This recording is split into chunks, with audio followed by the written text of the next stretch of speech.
जी मगवीरी साहब बताइए, ये खराब ट्यूबवेल्स की मरम्मत के लिए फंड्स जारी होते रहे हैं, कहीं काम होता नजर भी आ रहा है? मिस फरजाना, मैं थोड़ा इरिगेशन पे अपने नाज़रीन को बताना चाह रहा हूँ ताकि वो अपडेट हों। सिंध में जो इरिगेशन का सिस्टम है वो दरिया सिंध पे है। अंग्रेज़ों ने जब 1843 को सिंध फतह किया था तो उसके 6 साल के बाद 1849 में उन्होंने कैनाल डिपार्टमेंट के नाम पे एक डिपार्टमेंट कायम किया। अच्छा। जिस पे उन्होंने इरिगेशन का निज़ाम जो है वो शुरू किया। उसको उन्होंने सर्वे करके वहाँ पर 5-7 सालों में सर्वे करके उन्होंने ये बता दिया कि सिंध के ज़मीनों को सैराब करने के लिए कम से कम 3 बैराजेस और 16 कैनाल, उसके अलावा तकरीबन 1600 माइनर डिस्ट्रिक्ट इस तरह का चाहिए।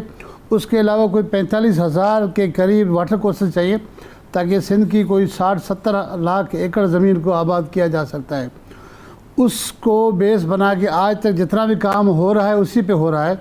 लेकिन बदकिस्मती से ये मैं कहूँगा कि अंग्रेज़ों के ज़माने में ना तो इतनी टेक्नोलॉजी थी, ना इतने वसाइल थे, ना इतने फ़ंड्स थे, लेकिन फिर भी उन्होंने बहुत बड़ा काम किया सिंध के लिए। सिंध के लोग, पाकिस्तान के लोग उनके ममनू मशकूर हैं कि उन्होंने 3 बड़े बैराजेस और 16 कैनाल, 1650 माइनर डिस्ट्रिक्ट और 45,000 वाटर कोर्सेज का जाल बिछा दिया। उसको छोड़ के अभी अगर हम इस 16-17 सालों में सिंध हुकूमत की बात करें तो हर साल 40-50 अरब रुपए इनके डेवलपमेंट पे रखे जाते हैं, इरिगेशन के 40-50 अरब डेवलपमेंट पे। उसके बाद फिर 40-45, 30-35 लाइनिंग ऑफ कैनाल की लाइनिंगों के नाम पे अलग से एक पोर्टफोलियो कायम किया गया है ताकि इरिगेशन का जो हजम है वो ज़्यादा ना लगे। ये एक चालाकी की गई है ताकि लोगों की नज़रें न पड़े। लेकिन अल्लाह माफ़ करे, जितनी बदहाली और करप्शन इरिगेशन में हुई है सिंध की तारीख में कभी नहीं हुई है। आप भूल जाएं कि पानी की तरह पैसे को बहाया गया है। अब हम आज एक कंपोनेंट पे बात कर रहे हैं, ट्यूबवेल्स पर। आइंदा मैं मुख्तलिफ कंपोनेंट्स जो एग्रीकल्चर की उस पर भी सारी इरिगेशन आऊँगा, लेकिन आज जो है उस पर मैं बताना चाह रहा हूँ जो ट्यूबवेल्स हैं ये 2024-25 का बजट बुक है। आपने जो फिगर बताया ना 18.5 अरब रुपए रखे गए ट्यूबवेल्स के लिए, बिल्कुल। ये गुज़िश्ता साल जो इस साल ख़त्म हो गया है तकरीबन, उसमें रखे गए थे 18.5 अरब रुपए इरिगेशन के ट्यूबवेल्स के लिए। तो उसको बढ़ा के अभी रखा गया है 31 अरब और 19 करोड़ रुपए, जबकि इरिगेशन का टोटल जो बजट है उसका हजम है 95 अरब 33 करोड़, जबकि लाइनिंग ऑफ बजट के लिए 10 अरब और है। अच्छा। और इसके रेगुलर अगर बजट की बात करें जहाँ पर मुलाजमीन की तनख्वाहें तो तकरीबन 50 से 60 अरब वो भी बनते हैं। तो मजमूई तरह अगर देखेंगे तो 200 अरब रुपए के करीब इरिगेशन का बजट जा रहा है इस साल। लेकिन हद ये है कि इरिगेशन में जितनी तबाही हुई है आप भूल जाएंगे। तो तबाही मैं कहूँ छोटा लफ्ज़ है। आते हैं इस पर ट्यूबवेल्स पर। स्कार्प के ट्यूबवेल 1980 में बनाए गए थे फेडरल गवर्नमेंट के तावन से। वर्ल्ड बैंक का ये प्रोजेक्ट था कि सिंध के ज़मीनों को सेम और थूर से बचाया जाए।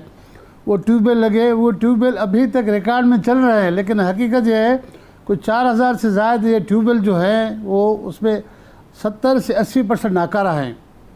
लेकिन अभी भी 70-80% उन ट्यूबवेलों पे बजट जा रहा है, उनकी मेंटेनेंस भी हो रही है, उनके बिजली के बिल दिखाए जाते हैं। अभी मैं आपको अब नाज़रीन को दिखाएंगे कि इस साल के लिए कोई 4 अरब 33 करोड़ रुपए उनके मेंटेनेंस और जो मुलाजमीन दिखाए गए उनकी तनख्वाहों पे उस ट्यूबवेल के जो 80 सैकड़ों नाकारा हैं। अभी आते हैं इसके और चीज़ पर कि 2022 में बहुत बड़ा सैलाब आया। कराची को छोड़ दें, हैदराबाद सिटी को छोड़ दें, हैदराबाद रूरल मिला के सिंध के जो 23 अजला हैं, 23 अजला में जो तबाही आई, पूरा सिंध डूब गया। अभी सिंध गवर्नमेंट 21 लाख घरों की तमीर कर रही है। उनके डुबोने में इरिगेशन के ट्यूबवेल्स का बहुत बड़ा हाथ है, क्योंकि एक्सपर्ट ने शदीद तनकीद की कि ट्यूबवेल ख़राब थे आपके। जब आपको पता था कि ये सैलाब आ रहे हैं तो आपको ट्यूबवेल बनाने चाहिए थे, फंक्शनल करने चाहिए थे। लेकिन मुगीरी साहब एक वक्त था जब हम ये सुनते थे कि पाकिस्तान का जो इरिगेशन का निज़ाम है वो बहुत अच्छा तरतीब दिया गया है, जो कैनाल सिस्टम बनाया गया है वो बहुत अच्छा है। तो फिर क्या वजह हुई कि अब ये तबाही की तरफ जा रहा है? देखिए, आपने बिल्कुल अहम बात की। पाकिस्तान में इरिगेशन का जो निज़ाम जो दरिया सिंध पे कायम है वो इंतहाई आलीशान है। कब बनाया था? जैसे मैंने बताया कि 1849 में गोरों ने यह डिज़ाइन किया, जबकि 19 सदी से लेकर 1942 तक ये कैनाल्स बने, बैराजेस बने और माइनर डिस्ट्रिक्ट वाटर को सारी पाकिस्तान से पहले जिस तरह की इरिगेशन में डेवलपमेंट हुई है उसके बाद पैसे बहुत लगे हैं। अच्छा। काम नज़र नहीं आया और इतनी तबाही। आप, मैं बता रहा हूँ ना, आप 2022 के फिगर उठाएं, पूरा सिंध डूबा इरिगेशन के इन ट्यूबवेलों की नाकारा होने की वजह से। अगर ट्यूबवेल चलते तो ट्यूबवेल वो बरसात का पानी नहरों में फेंक देते तो ना शहर डूबते ना ज़मीनें डूबती। आप उनके फुटेज देखें तो इन्होंने उस पूरी तबाही का जिम्मेवार इंतज़ामिया तो है, लेकिन सबसे बढ़कर जो है इरिगेशन सिस्टम है। लेकिन मुगीरी साहब, ये लाइनिंग ऑफ कैनाल क्या चीज़ है? जब हमारा इरिगेशन का निज़ाम ऑलरेडी बहुत अच्छा था और ट्यूबवेल्स ना चलने की वजह से ये तमाम मामला सामने आ रहे हैं, तो फिर लाइनिंग ऑफ कैनाल की ज़रूरत क्यों महसूस हुई? उसे क्यों बनाया जा रहा है? बहुत अच्छा सवाल आपने किया। ये स्टोरी मैं किसी जगह पे पहले कर चुका हूँ। ठीक। इन्होंने एक बिल्डर को, सिंध के एक बहुत बड़े बिल्डर को सरकारी ज़मीनें दी। मैं नाम नहीं ले रहा हूँ, मुनासिब नहीं है। तो नवाब शाह में भी उसके प्रोजेक्ट के कामयाब करने के लिए वहाँ भी 8-10 हज़ार एकड़ ज़मीन दी गई। अब जिस एरिया में ज़मीन दी गई वहाँ से रोहड़ी कैनाल गुजरता है, बहुत बड़ा पानी होता है। तो इन लोगों ने सोचा कि रोहड़ी कैनाल का सीम इतना आएगा, प्रोजेक्ट तो ख़त्म हो जाएगा। उस प्रोजेक्ट के सामने इन्होंने लाइनिंग शुरू की, कैनाल को पक्का करने की कोशिश की। तो रोहड़ी कैनाल निकलता है सखर बैराज से। आप हैरान हो जाएंगे इनके दिमाग को देखकर, इनकी नीयतों को देख के। बिल्कुल, दिमागों को नहीं, नीयतों को देख के। इंजीनियरिंग का उसूल इनका इंजीनियरिंग का उसूल यह है कि जब आप किसी चीज़ को बनाते हैं या पक्का करते हैं, या तो स्टार्ट पॉइंट से या एंड पॉइंट से करेंगे। इन्होंने क्या किया कि सखर से नहीं, जो एंड पॉइंट है रोहड़ी कैनाल का, आके जाके सांगड़ में और सांगड़ से आगे जाके ख़त्म होता है, वहाँ नहीं किया। नवाब शाह में उस पोर्शन को उनका पक्का किया जहाँ पर उस बिल्डर का प्रोजेक्ट था, ताकि सीम का पानी इधर न जाए। तो कोई 8 अरब रुपये रखे। तो उस पर मैंने एक बड़ी स्टोरी की। नेब आया, नेब ने केस बनाया, अफसरान गिरफ्तार हुए, वजीरों पे केस बने। अब ये मजबूर हो गए कि ये तो भांडा खुल गया, क्या करें। बिल्कुल। तनकीद, बहुत तनकीद हुई। फिर उन्होंने क्या, उस पर उन्होंने रहम आया कि अपने इसको जुल्म को, इसके पैसों को बचाने के लिए क्या करें। इन्होंने एक और सेक्शन बना दिया, लाइनिंग ऑफ कैनाल। तो बस मुंह उठा के मुगीरी साहब क्या फंड्स दे दिए जाते हैं, फंड्स दिए जाते हैं, फंड्स हड़प कर लिए जाते हैं, काम होता नहीं है, कोई पूछता क्यों नहीं है? देखिए कैसे पूछेंगे, मैं क्यों आप नहीं पूछेंगे? इस चीज़ का इंकशाफ कर रहा हूँ कि क्योंकि उसकी वजह है कि बड़े जरदारी साहब के एक और छोटे चहीते हैं, छोटे जरदारी साहब, जिसको हाजी साहब कहते हैं, हाजी अली हसन जरदारी साहब। वो इरिगेशन को संभालते आ रहे गुज़श्ता 15 सालों से। सबको पता है, अफसरान को पता है, सिंध को पता है, नेब को पता है, वज़ीर एक होता है। कभी मुराद अली शाह के पास ये पोर्टफोलियो रहा है, कभी किसी के पास रहा है, एक दूसरी बार जाम खान शोरों के पास है, लेकिन चलाता वही है डिपार्टमेंट, पूरा डिपार्टमेंट वो चलाता है। अफसरान की तैनाती कैसे करनी है, कहाँ करनी है और किस कैनाल पे कितने पैसे जाने हैं, सारा बजट उसकी मर्जी से जाता है, तो चलाता वो है। तो जब से ये हाजी साहब सिस्टम इरिगेशन में आया है, बस तबाही हुई है सिंध की, इतनी तबाही हुई है, इतने पैसे यहाँ से उठाए गए, खाए। तो अब कौन पूछेगा? हम इसको इरिगेशन सिस्टम की जगह हम इसको हाजी सिस्टम कह लेते हैं।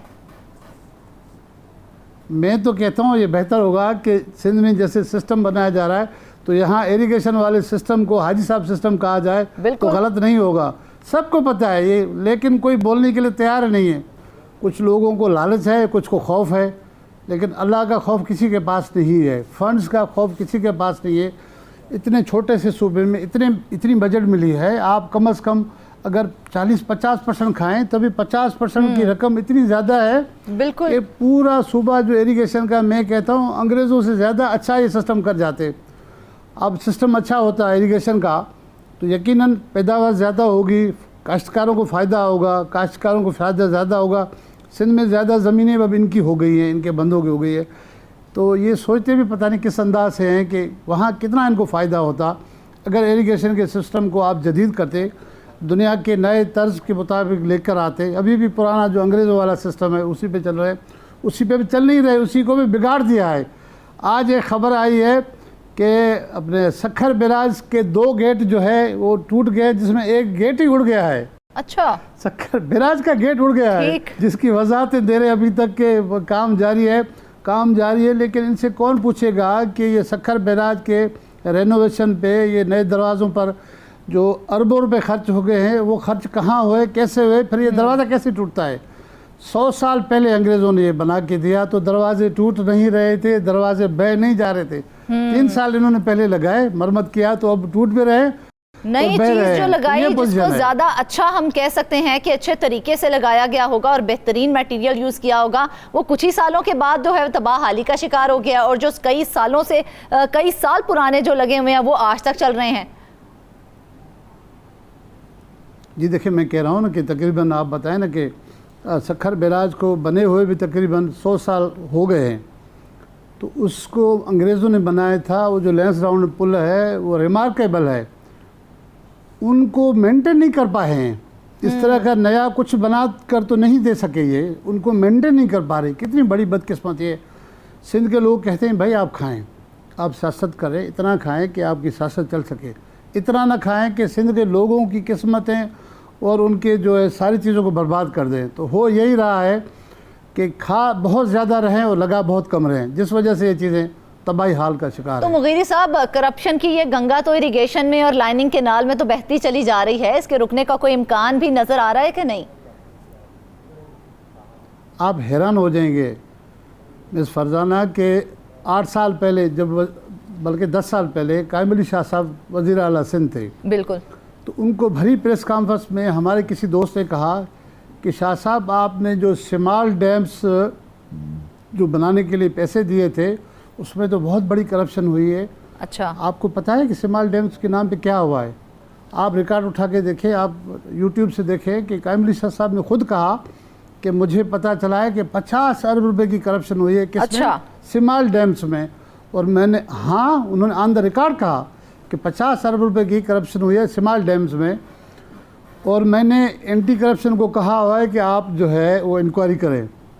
शाह साहब की प्रेस कॉन्फ्रेंस के बाद मैं एंटी करप्शन के दोस्तों के पास चला गया, मैंने पूछा। अच्छा, हैरान हो जाएंगे, वो कहने लगे कि आप हमें बताएं, हमारे हाथ बांध दो, हमारे पाँव बांध दो और फिर कहो कि आप रेंगी में उतर के मुकाबला करें। ठीक, तो किसके खिलाफ हम इंक्वायरी करें, ये तो बताएं हमें। मैंने कहा शाह साहब ने जो कहा है, कह रहे शाह साहब हमारे बड़े हैं, सूबे के वज़ीर आला ने, उन्होंने हुक्म किया, जो हमसे हो सकेगा हम वो कर रहे हैं।